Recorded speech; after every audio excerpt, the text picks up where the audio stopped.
봅시다 라고 하는 큰 주제로 말씀을 나누고 있습니다. 오늘은 16번째 시간으로 저주를 받으신 예수님이란 제목으로 말씀을 증거하겠습니다. 하나님이 아담과 하와를 지으시고 저들의 삶에 하나님의 은혜와 충만함으로 가득한 에덴 동산에 살게 해 주셨습니다. 에덴 동산은 상함도 없고 해함도 없습니다. 질병도 고통도 없습니다. 가난고 저주도 없었습니다. 하나님을 섬겨 하나님을 영화롭게 할 때 그들의 삶에 한숨 탄식할 일이 없었다, 그 얘기인 것입니다. 그런데 악한 마귀가 뱀의 형상을 가지고 와서 꿰입니다. 너도 하나님처럼 될 수 있다는 거예요. 어떻게? 선악과를 따먹으면 된다는 겁니다. 눈이 밝아져서 하나님처럼 지혜로워질 수도 있고, 그리고 그 결과로 인하여 너도 하나님이 될 수 있다는 거예요.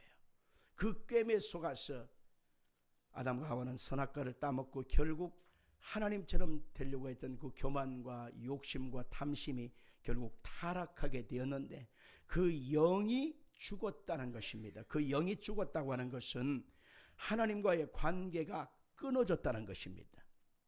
하나님과의 결별이 되어진 것이에요. 그리고 그들의 마음, 혼은 깨어집니다. 마치 유리 조각이 산산조각 나듯이 그들의 마음에 온갖 슬픔, 절망, 두려움으로 가득하게 되었습니다.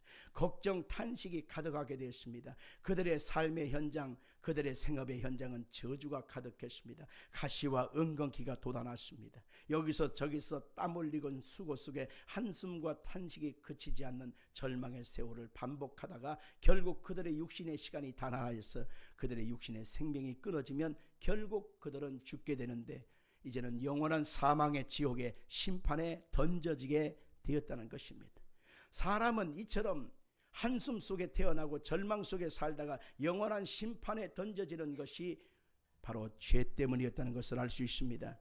에덴 동산에 살 때는 가난하고 헐벗고 배고픈 것은 없습니다. 저주가 아예 없었으니까 그런 것입니다. 근데 세상에 태어나서 기쁨 속에 사람들은 아들 태어났으니 미역국 먹고 아이고 아들 낳았다고 좋아할 줄 모르지만은, 그러나 그 자녀도 역시 저주 아래에 있는 절망의 시간을 시작한 것입니다. 하는 일마다 망가집니다. 두려움과 걱정이 앞섭니다. 실패와 고통이 따릅니다.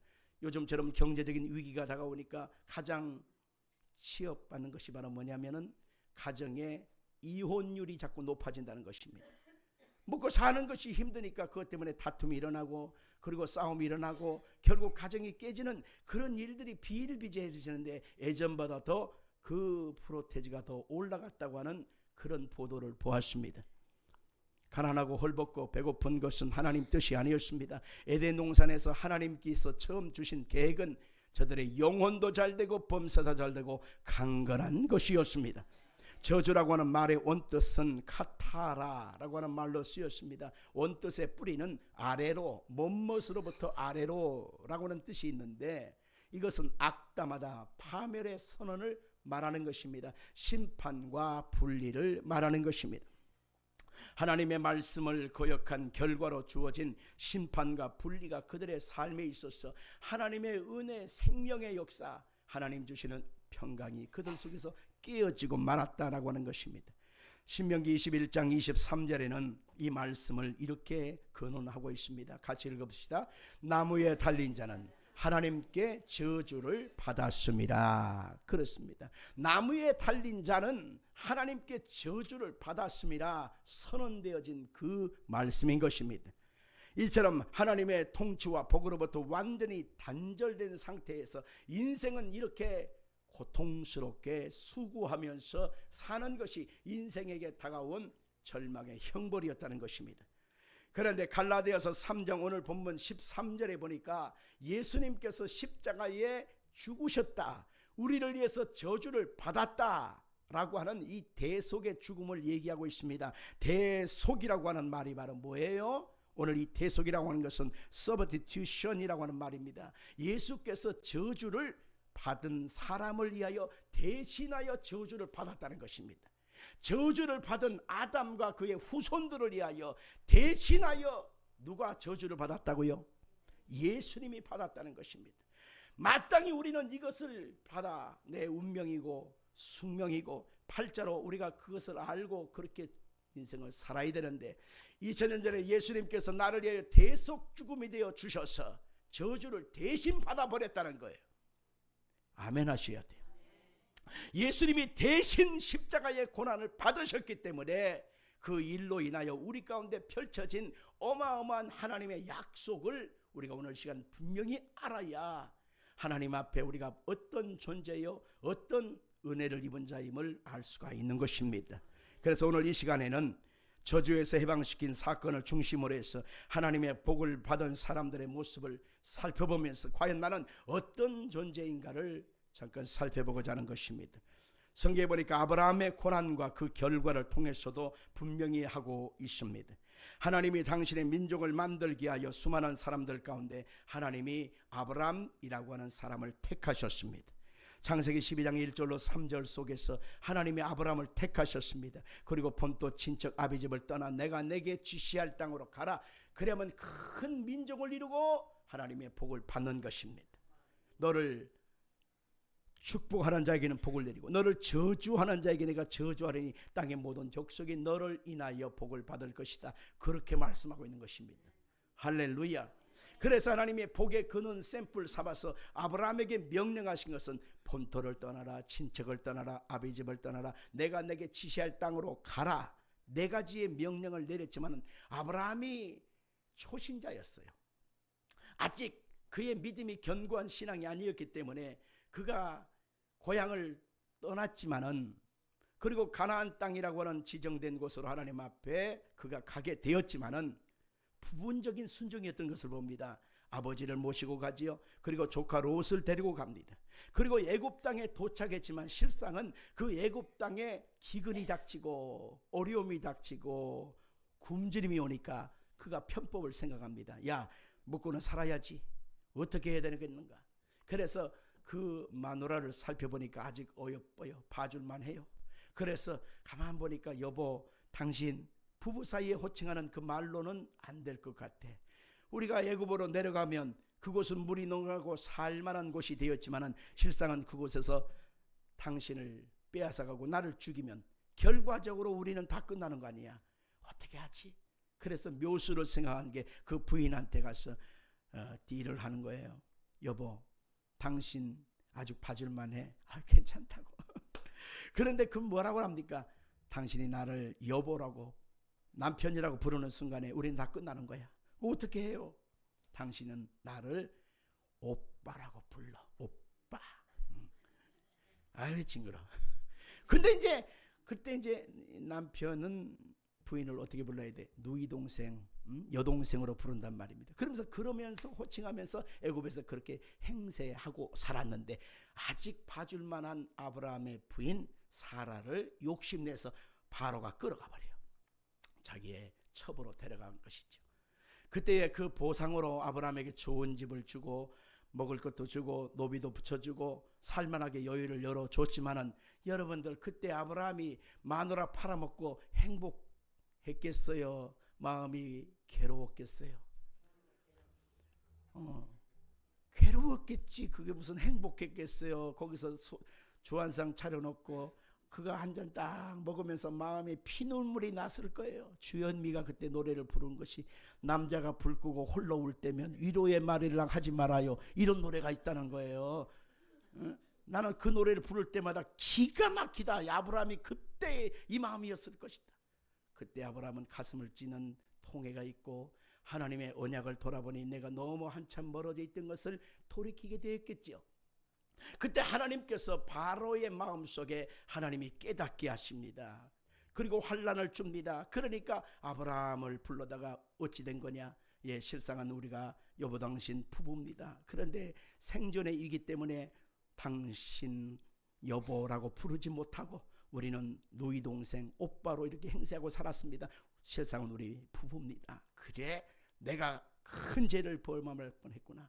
그래서 아브라함 부부를 내어 보내면서 큰 재산을 부어서 함께 내보냈다고 하는 말씀이 있습니다.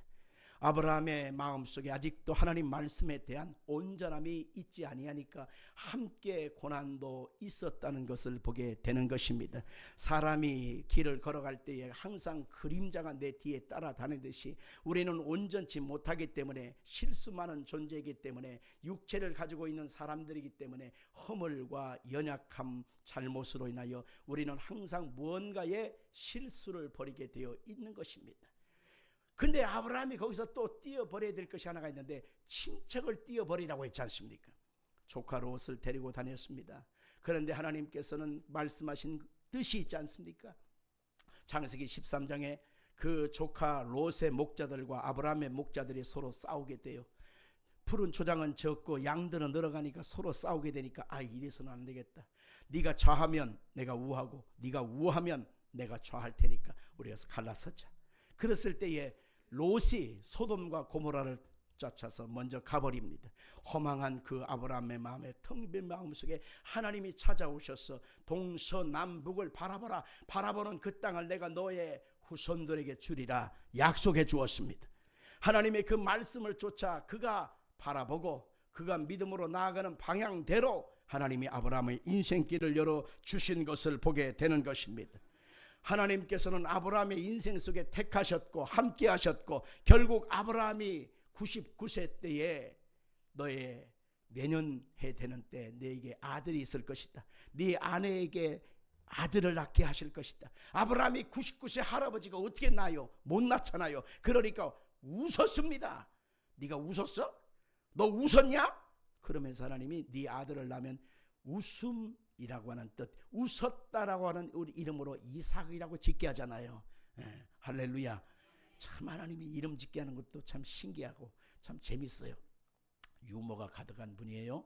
그런데 그 이삭을 낳게 될 때에 창세기 본문에 보니까 그가 믿을 수 없는 중에 믿었다는 거예요.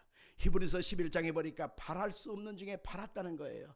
로마서 4장에 보니까 그가 믿을 수 없는 중에 믿었고 바랄 수 없는 중에 바라보았는데 하나님은 그 믿음을 통해서 자격 없고 흠없는 우리들이 예수 그리스도의 십자가 대속의 은혜를 그냥 믿기만 하면 너희들도 의롭게 여겨준다고 말하고 있는 것입니다. 하나님의 약속이 그렇습니다. 우리 당장 보여지는 것 없고 내 삶에 변화되는 것 없고 내 현실 속에 쥐어지는 것 없어도 내 안에 계신 예수 그리스도께서 십자가 대속의 은혜를 통해서 나의 모든 죄, 슬픔, 저주, 가난을 다 철폐하셨기 때문에 내가 아브라함의 복을 받은 자가 되었다고 하는 그 믿음을 선언하고 있단 말입니다.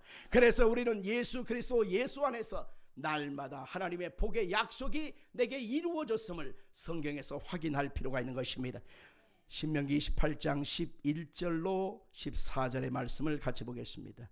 여호와께서 내게 주리라고 내 조상들에게 맹세하신 땅에서 내게 복을 주사 내 몸의 소생과 가축의 새끼와 토지의 소산을 많게 하시며 여호와께서 너를 위하여 하늘의 아름다운 보고를 여시사 내 땅에 때를 따라 비를 내리시고 내 손으로 하는 모든 일에 복을 주시리니 네가 많은 민족에게 꾸어줄지라도 너는 꾸지 아니할 것이요 여호와께서 너를 머리가 되고 꼬리가 되지 않게 하시며 위에만 있고 아래에 있지 않게 하시리니 오직 너는 내가 오늘 내게 명령하는 내 하나님 여호와의 명령을 듣고 지켜 행하며 오늘 너희에게 명령하는 그 말씀을 떠나 좌로나 우로나 치우치지 아니하고 다른 신을 따라 섬기지 아니하면 이와 같으리라. 아멘.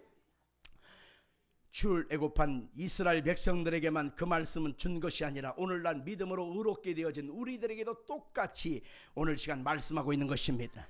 하나님은 우리에게 복을 주기를 원하시고 우리의 생업의 현장에 복을 내리시기를 원하시며 우리를 통해서 하나님의 거룩한 뜻을 행하는 아름다운 민족으로 아름답게 쓰시기를 원한다는 것을 믿기를 바랍니다. 저는 여기서 마음에 드는 참 와닿는 구절이 뭐냐면은 구워줄지라도 꾸지 아니할 것이요. 같이 합시다. 구워줄지라도 꾸지 아니할 것이요. 이렇게 되기를 원하시면 아멘 하십시오. 빚진 죄인이라고 하는 말이 있습니다. 야, 간단한 것일지도 빚을 지면 사람은 마음에 묵직해서 이거 참 못 잡니다. 자동차도 그냥 갖고 오는 것 같지만 할부를 끼고 자동차를 갖고 오고 집을 그냥 갖고 오는 게 아니지 않습니까? 은행에 대출을 얻어서 우리가 집을 샀지 않습니까? 근데 요새 우리가 금리가 막 변동을 심하면서 나라에서는 빚이 터지기 직전이니까 가계 대출 금리 팍 올리고 또 대출을 신규 대출을 못하게 하고, 그러니까 보니까 모든 대출이 지금 회수되고 있는 상태의 흐름에 빠져 있어요. 그러니까 우리나라 지금 어떤 상태냐면 지금 가정마다 지금 빚 없이 사는 사람은 없어요. 근데 빚이라고 하는 것이 자꾸 늘어나고 그것이 퍼센트가 자꾸 더 증가되고 있는 상태이기 때문에 어마어마하게 힘든 일들이 닥치고 있습니다. 빚이 없는 사람들은 편하게 자요. 그러나 빚이 있는 사람들은 지금 마음 편하게 살아갈 수가 없는 그런 시대 속에 살아가는 것입니다. 여러분들 지금 빚진 상태에 있습니까? 빚이 있어요? 그럼 어떻게 해야 돼요? 이 말씀을 꽉 붙들어야지. 구워줄지라도 꾸지 아니할 것이요, 하나님 이 역사를 이루어 주시옵소서. 하나님 구워줄지라도 꾸지 않는 인생으로 변화시켜 주옵소서. 우리 모든 성도가 그러게 되기를 주 이름으로 축원합니다. 하나님께서는 자기를 믿고 순종하는 사람들을 부욕해 하셨습니다. 아브라함은 자기 집에 316명의 가신들 사병들을 늘 기르고 있었습니다. 거기에 가족들까지 자식들까지 합치면 수천 명이 될 겁니다. 조카 롯이 가나안 사람들에게 납치가 돼서 그가 끌려가게 될 때에 316명을 데려다가 그들이 전쟁을 치르고 다 빼앗아 왔다고 성경이 말합니다. 316명과 그 가족들을 먹이고 재우려면 아브라함이 얼만큼 부자여야만 할까요? 하나님은 하나님을 섬기는 자들에게 시련이나 고난이라고 하는 연단은 반드시 줘요. 왜? 그릇을 만들기 위하여. 그러나 그 그릇을 만든 다음에는 하나님의 그 영광의 복을 부어주신다는 것입니다. 아멘 할까요? 하나님은 시련도 주고 고난도 주고 테스트를 하셔요. 오르락 내리락 엎었다 뒤집었다 하늘을 날기도 하시고 땅속에 던져버리기도 하시고 때로는 물속에 들어가서 완전히 잠수도 시켜버립니다. 숨도 못 쉬게 만들어버릴 때도 있어요. 그러나 그 모든 과정이 통과되고 나면 하나님께서 우리 가운데 복과 생명과 형통과 은혜를 함께 부어주신다는 것입니다. 이게 성경의 역사인 겁니다. 그렇기 때문에 하나님은 우리에게 어떤 하나님이냐? 복을 주시는 하나님이라는 거예요. 같이 봅시다. 하나님은 나에게 복을 주시는 하나님이시다. 사무엘상 2장 7절에 보니까 여호와는 가난하게도 하시고 부하게도 하시며 낮추기도 하시고 높이기도 하시는 분이시다. 아멘. 하나님은 복을 주시기를 원하신다고 했는데 하나님이 함께 하시는 모든 사람 속에 하나님은 은혜와 생명으로 공평하게 언약을 주셨어요. 오늘 성경 시편 107편 10절로 16절의 말씀을 같이 보겠습니다.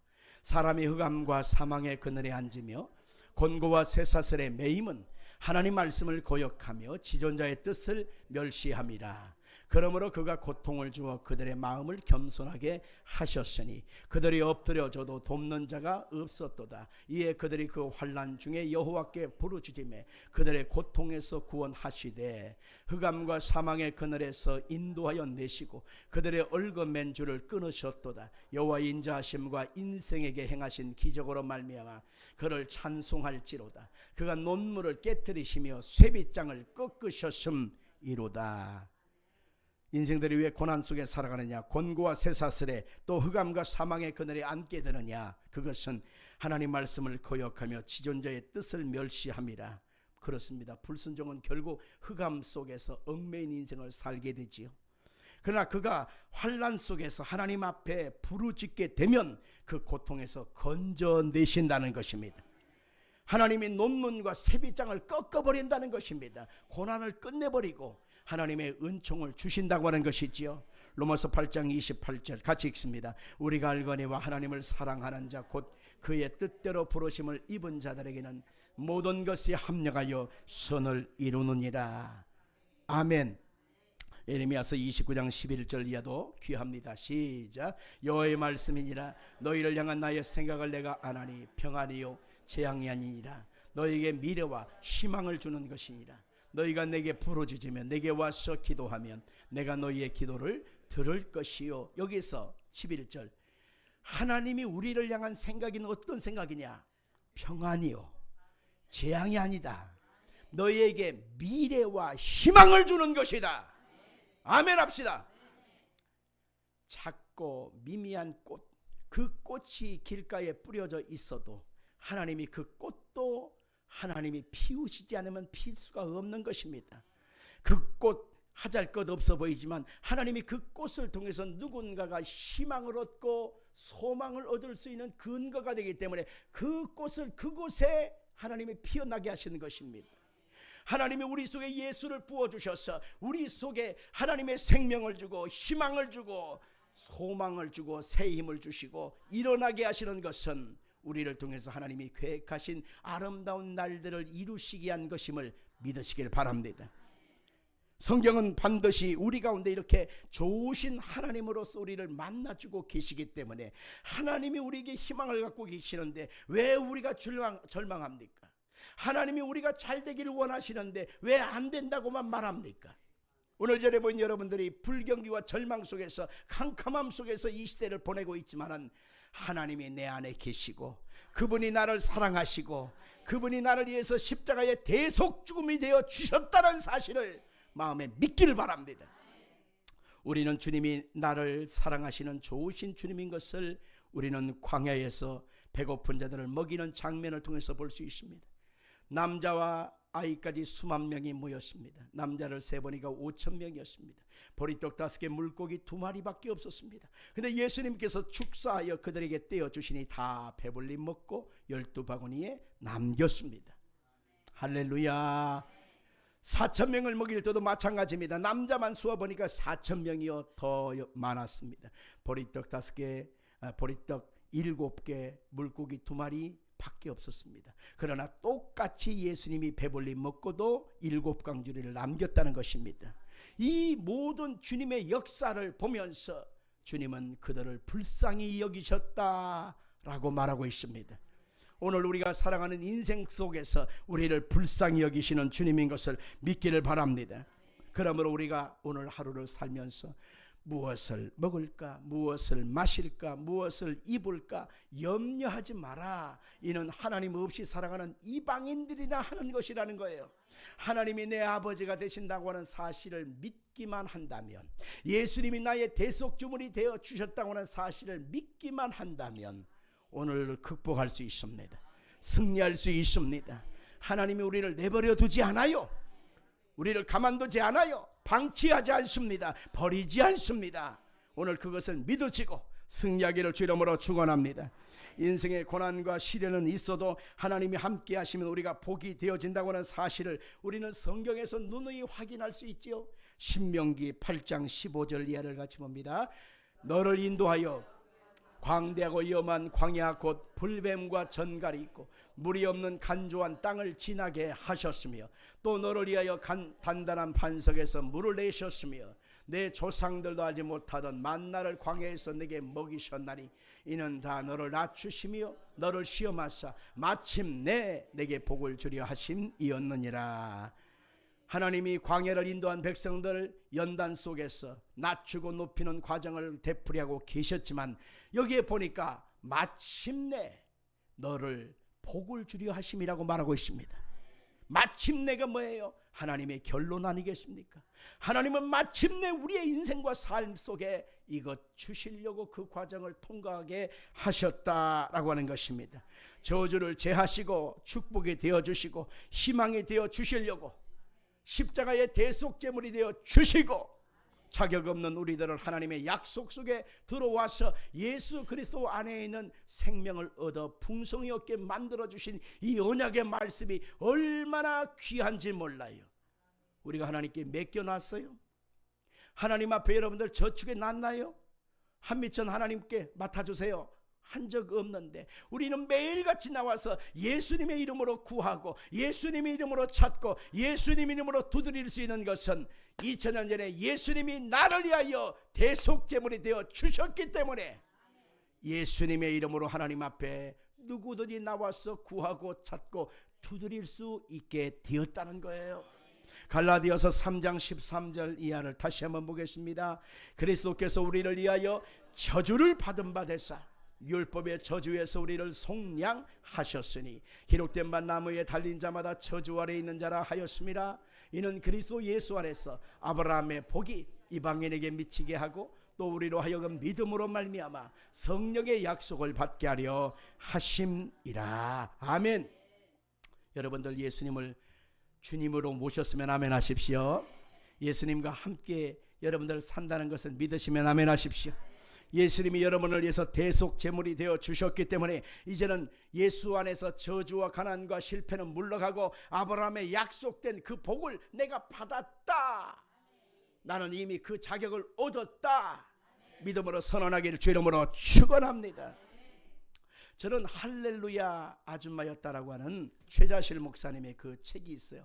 교회를 여의도 교회를 개척하는 단계, 또 그 전에 예수 없이 살았던 연단의 단계, 그리고 교회를 서대문까지 여의도까지 오면서 그분이 목회하면서 여의도 순문교를 세웠던 모든 흔적을 거기다 간증식으로 써놓은 책인데 저는 3번을 읽었습니다. 굉장히 감동스럽습니다.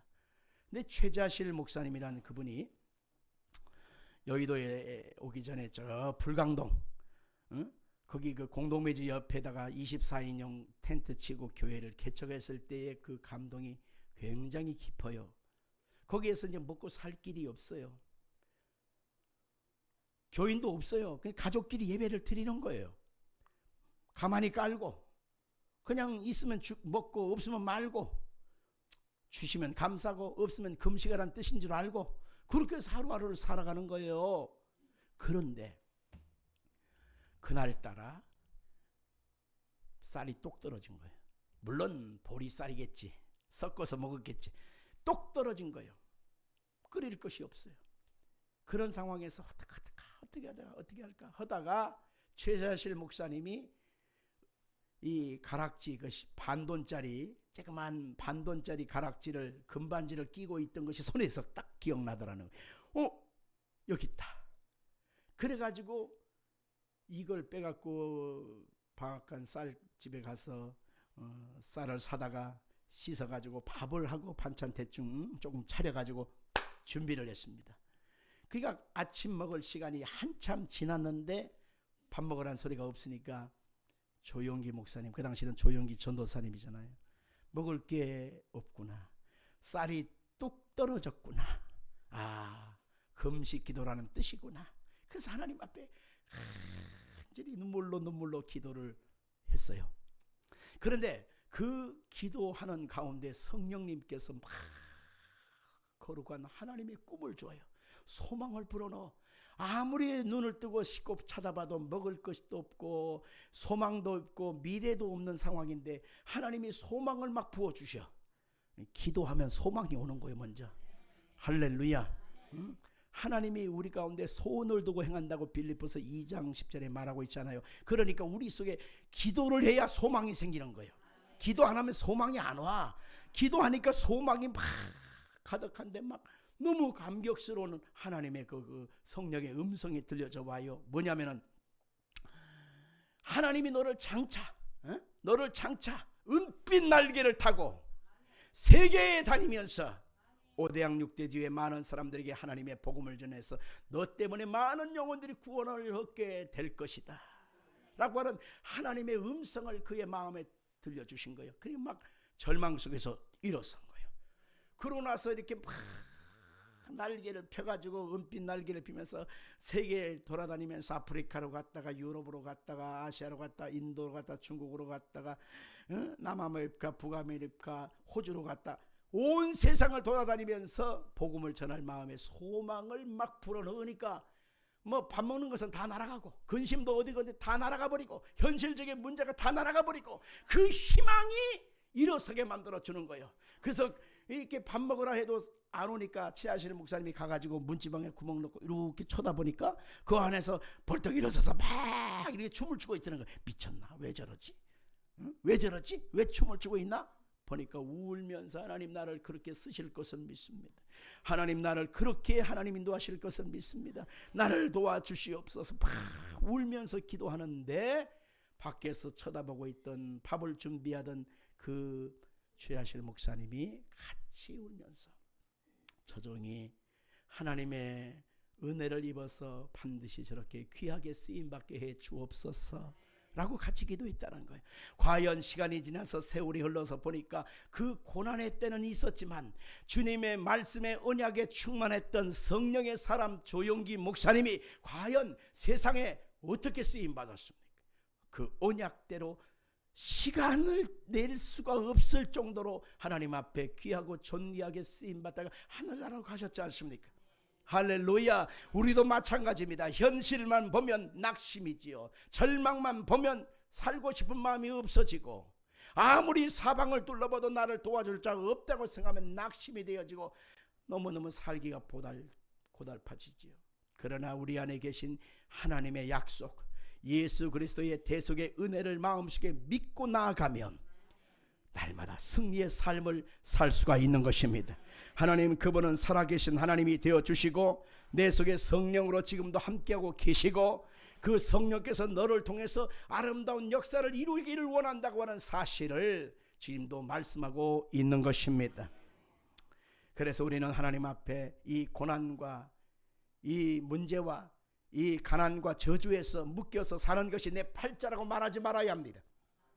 내가 이렇게 사는 것, 이렇게 살다가 죽어야지 라고 말하지 말아야 합니다. 나는 아브라함의 약속된 복을 받은 사람이다. 하나님이 내게 언약의 말씀대로 주셨어. 꾸어줄지언정 꾸지 않게 하옵소서. 남을 대접할지언정 신세만 지고 살가 좀 창피하게 살지 않게 해 주옵소서. 그렇게 기도해야 돼요. 내가 몇 번을 얻어먹었으면 나는 그만큼 더 사줘야지. 계산대 가면 그냥 같이 그냥 가서 내가 먼저 그렇게 일해야지. 화장실 가서 그냥 꼼지락거리고 안 나오거나 그냥 엎드려서 그냥 신발끈이나 묶고 있거나 그러면 아이 참 그죠? 여러분과 저는 그리스도 예수 안에서 이미 2000년 전에 저주가 끊어진 사람이에요. 축복의 사람이 된 것입니다. 곳간에서 인심이 난다고 하는 말이 있습니다. 나눌 것이 있어야, 내 손에 하나님의 은혜와 축복이 있어야 하나님 앞에 귀하고 존귀하게 쓰임 받는 것입니다. 세상에 살면서 소금으로 쓰임 받는 사람이 있는가 하면 어떤 사람은 빛으로도 쓰임 받는다는 사실도 알아야 합니다. 똑같을 수는 없어요. 그러나 하나님 앞에 공평한 것은 바로 뭐냐? 그리스도 예수의 은혜는 똑같이 흐르고 있기 때문에 하나님 나를 들어서 주시옵소서. 같이 볼까요? 하나님 나를 들어서 주시옵소서. 한 번 더. 하나님 나를 쓰시되 적게 쓰지 말고 크게 쓰시옵소서. 아멘. 그러게 하여 우리는 마지막으로 꼭 해야 될 일이 있습니다. 첫째는 절대로 부정적인 말은 하지 말아야 합니다. 같이 합시다. 어떠한 경우에도 어떤 상황에서도 부정적인 말은 절대로 하지 말라. 아멘. 성경 민수기 14장에 보니까 너희 말이 내 귀에 들린 대로 내가 너에게 행하리라고 말하고 있습니다. 이빨을 콱 물고 현재의 상황을 그대로 인정하면서 말하면 주님이 그까지밖에 안 써요. 빌립이 네가 먼저 주라. 먹을 것을 줘라. 돈 없는데요. 사람은 많은데요. 갑자기 어디서 떡을 구해요? 캄캄해졌잖아요. 방법은 알아서 이것밖에 없어요. 여러분, 그 이상 주님이 빌립을 쓰신 적이 없습니다. 그래서 사복음서에 빌립은 안전히 안 나타나요. 마가의 다락방에 성령 받는 현장에서만 그때 나타나요. 이제 빌립을 아예 주님이 대화가 안 되니까 하나님이 제껴놓았어요. 우리가 성경에서 보면서 부정적인 말을 하는 사람하고 같이 다니면 나도 그 부정적인 것이 생각이 얼마 붙어요. 그래서 가만히 분별력을 가져야 돼. 부정적인 사람 그 말을 하는 걸 들어보면 그 생각이 그냥 한꺼번에 생긴 게 아니고 오랜 생각의 그 부정적인 그 뿌리가 자라서 현재로 나타난 것입니다. 말은 그 사람의 전인적인 인격이요 현재의 결과이기 때문에 그 말하는 것을 들어보면 그 사람을 알 수 있는 거예요. 근데 부정적인 사람하고 자꾸 붙어 다니면 결국 나도 그렇게 되는 거예요. 할렐루야. 부정적인 생각, 원망과 좌절, 절망, 두려움이라고 말하고 안 된다, 망한다 말하는 것은 결국 내 인생에 미래가 없다는 것을 스스로 증명하는 것입니다. 우리가 꼭 해야 될 일은 뭐냐면 항상 하나님 안에서 희망을 선택하라는 것입니다. 같이 합시다. 항상 하나님 안에서 희망을 선택하라. 신명기 30장 15절 이하를 같이 보겠습니다. 보라, 내가 오늘 생명과 복과 사망과 화를 내 앞에 두었나니 곧 내가 오늘 내게 명령하여 내 하나님 여호와를 사랑하고 그 모든 길로 행하며 그의 명령과 규례와 법도를 지키라 하는 것이라. 그리하면 내가 생존하며 번성할 것이요 또 내 하나님 여호와께서 내가 가서 차지할 땅에서 내게 복을 주실 것임이니라. 아멘. 하나님은 우리를 자유의지라고 하는 하나님의 선물을 주셨어요. 그래서 우리가 하나님의 인격을 받은 사람으로서, 하나님의 영을 받은 사람으로서 우리는 우리에게 주신 자유의지를 가지고서 선택하면서 행복하며 복된 인생을 살도록 하나님이 우리 가운데 열어놓으셨어요. 허락되어진 선물이에요. 아멘. 그런데 우리에게 자유의지가 어떤 모습으로 선택을 하든지 그 선택의 결과는 내 몫이 되는 것입니다. 중국집에 갔습니다. 뭐 먹을래? 짜장면이요. 그러면 짜장면을 선택한 것으로 그날은 배를 채우는 거예요. 어떻게 데리고 갔으면 돈은 누가 내지? 아이, 돈 걱정은 내가 낼 거니까 걱정하지 말고 쫙 있잖아. 골라. 그러면 나는요 제일 비싼 거 먹습니다. 팔보채를 주세요. 난자완수를 주세요. 제일 비싼 요리를 시킵니다. 커피집에 가면요 내가 쏠 테니까 건져. 그러면 제일 가격표, 나 이름도 모르는 건데 가격표 중에 제일 비싼 거 나는 선택해. 왜? 지가 쏜다고 했으니까. 그 사람 형편 주머니 생각해서 아메리카노 아메리카노 제일 싼 것만 먹으면 내가 손해잖아. 물론 뭐 건강을 위해 선택할 수도 있습니다만은 하나님이 선택할 수 있는 모든 주권을 나한테 주었다고 하는 것은 축복입니다. 생명과 사망과 복과 저주를 내 앞에 두었나니 너는 선택하라. 여러분들, 사망을 선택하면 죽는 거예요. 저주를 선택하면 저주받은 인생이 되는 겁니다. 하나님이 주신 복을 선택하면 복받은 인생이 되고 생명을 선택하면 생명의 사람으로 인생을 복되게 살아갈 수가 있는 것입니다. 그래서 우리 인생은 어느 것을 선택하는 것은 내 몫이지만 그 결과는 내 인생이 되고 만다는 것을 알아야 하는 것입니다. 잠깐의 죄악의 유혹을 선택할 것인가 아니면 영원한 하나님의 나라와 영광을 위해서 귀하게 쓰임받을 것인가 우리는 선택해야 합니다. 우리는 끊임없는 절망과 탄식으로 오늘을 보낼 것인가 아니면 하나님 말씀 붙들고 희망하며 아름다운 날을 고대하면서 살아갈 것을 선택할 것인가. 우리는 그 속에서 하나님의 영광된 내일을 선택해야 합니다. 오늘의 절망을 선택하면 그 절망은 내일로 이어지게 되지요. 오늘 이 시간 여러분들은 예수 그리스도 안에가 여러분 안에 있다는 것을 믿으시면 예수 그리스도 안에서 생명의 역사를 선택하기를 예수 이름으로 축원합니다. 셋째로 우리가 해야 될 일이 있습니다. 그것은 하나님이 결과를 가장 좋게 하신다고 하는 것을 믿고 나아가라는 것입니다. 같이 합시다. 하나님이 결과를 가장 좋게 하신다. 이렇게 성의 없이 그렇게 하면 안 되지. 자, 두 손 들고. 자, 하나님이 결과를 가장 좋게 하신다. 아멘. 그렇게 되기를 축원합니다. 그렇습니다. 하나님의 그 결과는요 내가 알 수 없어요. 미래는 하나님이 주관하신다고 전도서는 말하고 있지요. 그래서 미래를 모르기 때문에 성경 예레미야서 33장 2절과 3절에 보니까 일을 행하는 여호와 그 일을 행하고 지어 성취하시는 여호와가 내가 이르노라. 너는 내게 부르짖으라. 내가 내게 응답하겠고 네가 알지 못하는 미래 크고 비밀한 것으로 너에게 보여주리라고 했습니다. 그러니까 미래를 모르니까 낙담하고 절망하지만 미래를 내가 예측하거나 내가 어떤 그 간파라고 두려워하지 말고 어떻게 하라? 하나님께 맡기고 약속 붙잡고 부르짖고 간구하게 되면 하나님이 그 결과를 책임져 주시는 것입니다. 요셉이 바로 샘플링 할 수 있습니다. 요셉은 아빠는 하나인데 엄마가 넷이요. 힘도 좋아. 그래갖고 아빠는 하나인데 엄마가 넷이니까 거기서 12아들이 태어나. 12아들. 배다른 자식들이 서로 그냥 시기시기하고 경쟁하는 그 가운데 요셉은 몇 번째? 11번째. 꼴찌. 근데 아버지가 또 요셉만 또 이뻐하잖아요. 채색 옷을 입혀주면서 아주 네가 내 후계자가 될 감이야. 자꾸 이렇게 암시를 주니까 다른 형들이 저거 가만두면 안 되겠다.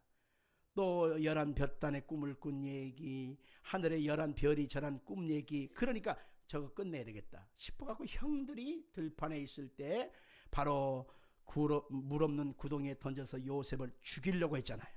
또 끌어다가 그 집에다가 애굽의 종으로 팔았습니다. 거기서 노예 생활을 보내면서 그는 10년을 보내게 되어져요. 그런 과정에서 또 누명을 써서 감옥살이 들어가요.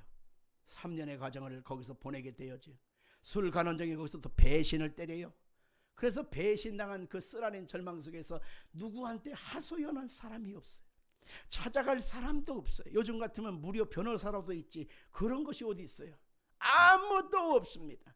요셉은 거기에서 오로지 11볕단이 저란 꿈과 11별이 저란 꿈을 기억하면서 하나님의 그때를 이루어달라고, 하나님의 그 역사를 이루어달라고 그저 하나님을 바라볼 뿐이었습니다. 그런데 하나님이 13년의 시간이 딱 차는 순간에 하나님이 바로 왕을 감동시키고 하나님의 역사를 통해서 꿈을 해석하게 하시고, 그래서 요셉이 지하 감옥에서 가장 좋은 애굽의 왕궁으로 왕 앞에 서게 되었다는 것입니다. 그래서 국무총리가 된 사건을 통해서 가족을 건져내는 놀라운 상황을 우리가 볼 수가 있는 것이죠. 여기에서 우리는 요셉이라고 하는 사람을 끊어서 보면 살만한 이유도 없고 견뎌야 될 이유도 없고 절망하고 탄식하는 것이 오늘이요 내일이요 미래라면 빨리 끝내는 게 낫지. 여기서 끝냅시다. 그런 상황이지만은 하나님의 결과가 어떻게 인도해 가시는 것을 우리가 쫙 펼쳐놓고 보면 하나님이 이렇게 하시려고 이렇게 역사하셨구나. 같이 합시다. 하나님이 이렇게 하시려고 이렇게 하셨구나. 아멘. 성경 찾아봅니다. 시편 105편 16절로 23절 우리 같이 읽겠습니다. 그가 또 그 땅에 기근이 들게 하사 그들이 의지하고 있는 양식을 다 끊으셨도다. 그가 한 사람을 앞서 보내셨으며 요셉이 종으로 팔렸도다. 그의 발은 착고를 차고 그의 몸은 쇠사슬에 매었으니 곧 여호와의 말씀이 응할 때까지라. 그의 말씀이 그를 단련하였도다.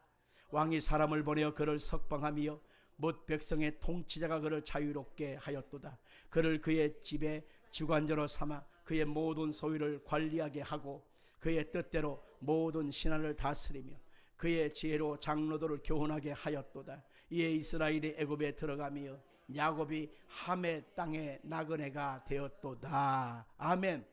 요셉의 인생의 과정, 왜 그러는지 대답도 없고 아무도 말해주지 않았습니다.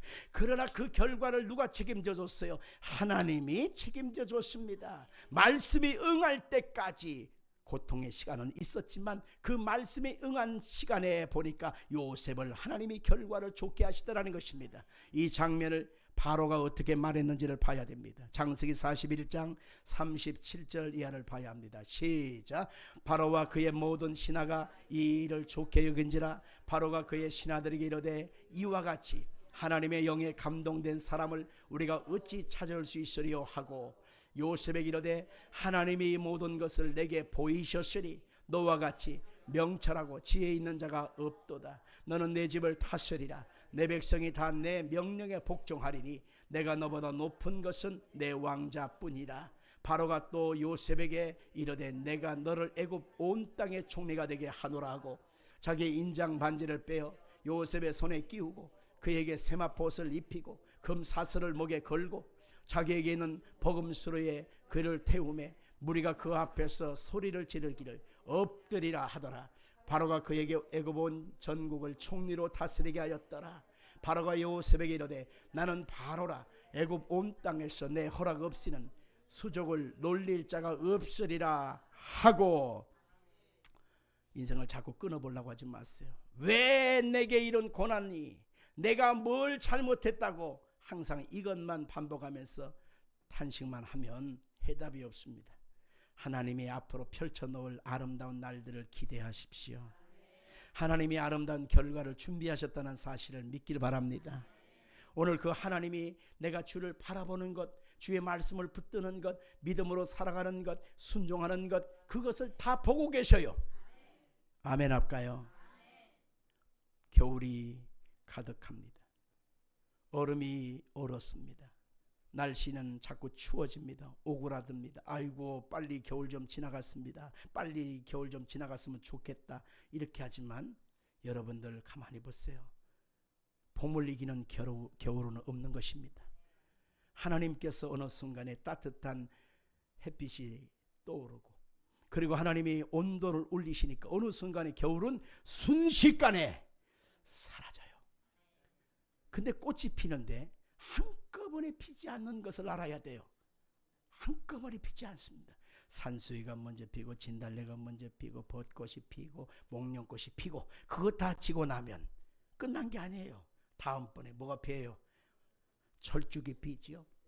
연산홍이 피지요. 또 뭐가 피어요? 수국은 여름에 피는 거고, 또 뭐가 피어요?